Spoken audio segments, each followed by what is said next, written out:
कई साल पहले 4 घनिष्ठ दोस्तों ने एक ही स्कूल में एक साथ बोर्ड तक की पढ़ाई की। जहां वे रहते थे उस शहर में सिर्फ एक ही अच्छा होटल था। बोर्ड परीक्षा खत्म होने के बाद उन चारों दोस्तों ने तय किया कि हमें उस होटल में एक साथ चाय नाश्ता कर कुछ पलों को साथ बिताते हुए उसे यादगार बनाना चाहिए। उन चारों ने मिलकर मुश्किल से 40 रुपए जमा किए। रविवार का दिन था। 10:30 बजे वे चारों साइकिल से उस होटल में जा पहुंचे। दिनेश, संतोष, मनीष और प्रवीण चाय नाश्ता करते हुए एक दूसरे से बातें करने लगे। कुछ देर बाद उन चारों ने सर्वसम्मति से ये फैसला किया कि आज से ठीक 50 साल बाद हम 1 अप्रैल को इसी होटल में फिर से मिलेंगे। तब तक हम सबको बहुत मेहनत करनी चाहिए और यह देखना दिलचस्प होगा कि जीवन में किसकी कितनी प्रगति हुई। जो दोस्त उस दिन सबसे बाद में होटल आएगा उसे ही होटल का बिल चुकाना होगा। उनको चाय और नाश्ता परोसने वाला वेटर कालू यह सब बातें सुन रहा था। उसने कहा कि अगर मैं यहाँ रहा तो मैं भी इस होटल में आप सब का इंतजार करूंगा। आगे की शिक्षा के लिए चारों मित्र अलग अलग हो गए।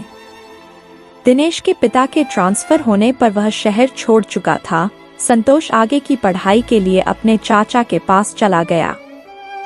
मनीष और प्रवीण को शहर के अलग अलग कॉलेजों में दाखिला मिला। कुछ वर्षों बाद मनीष भी शहर छोड़कर चला गया। दिन, महीने, साल बीत गए। बीते कुछ वर्षों में उस शहर में परिवर्तन आया। शहर की आबादी बढ़ी। सड़कें, फ्लाईओवर, गगनचुंबी इमारतों ने शहर की सूरत बदल कर रख दी। अब वह होटल 5 स्टार होटल बन चुका था। वेटर कालू अब कालू सेठ बन गया और साथ ही होटल का मालिक भी। 50 साल बाद निर्धारित तिथि 1 अप्रैल को दोपहर में एक लग्जरी कार होटल के गेट पर आई। दिनेश कार से उतरा और लॉबी की ओर चलने लगा। दिनेश के पास अब 3 ज्वेलरी शोरूम थे।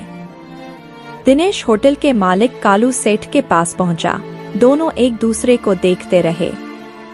कालू सेठ ने कहा कि प्रवीण सर ने आपके लिए 1 महीने पहले ही एक टेबल बुक किया है। दिनेश मन ही मन सोच रहा था कि वह चारों में से पहला था, इसलिए उसे आज का बिल नहीं देना पड़ेगा। 1 घंटे में संतोष आ गया। संतोष शहर का बड़ा बिल्डर बन गया था। अब दोनों बातें करते हुए दूसरे मित्रों का इंतजार कर रहे थे। तीसरा मित्र मनीष आधे घंटे में आ गया। उससे बात करने पर दोनों को पता चला कि मनीष बड़ा बिजनेसमैन बन गया है। तीनों मित्रों की आंखें बार बार दरवाजे पर जा रही थी। प्रवीण कब आएगा? इतनी देर में कालू सेठ ने कहा कि प्रवीण सर की ओर से एक संदेश आया है। तुम सब चाय का नाश्ता शुरू करो, मैं आ रहा हूँ। तीनों 50 साल बाद एक दूसरे से मिलकर खुश थे। घंटों तक हंसी मजाक चलता रहा, लेकिन प्रवीण नहीं आया। कालू सेठ ने कहा कि फिर से प्रवीण सर का मैसेज आया है। आप तीनों अपना मनपसंद मेन्यू देखकर खाना शुरू करें। तीनों ने खाना खा लिया तो भी प्रवीण नहीं दिखा। बिल मांगते ही तीनों को जवाब मिला कि ऑनलाइन बिल का भुगतान हो चुका है। शाम के 8 बजे एक युवक कार से उतरा और भारी मन से निकलने की तैयारी कर रहे तीनों मित्रों के पास पहुंचा। तीनों उस आदमी को देखने लगे। युवक कहने लगा, मैं आपके दोस्त प्रवीण का पुत्र रवि हूँ। पिताजी ने मुझे आप सबके आने के बारे में विस्तार से बताया था। उन्हें इस दिन का बहुत बेसब्री से इंतजार था, लेकिन पिछले महीने एक गंभीर बीमारी के कारण उनका निधन हो गया।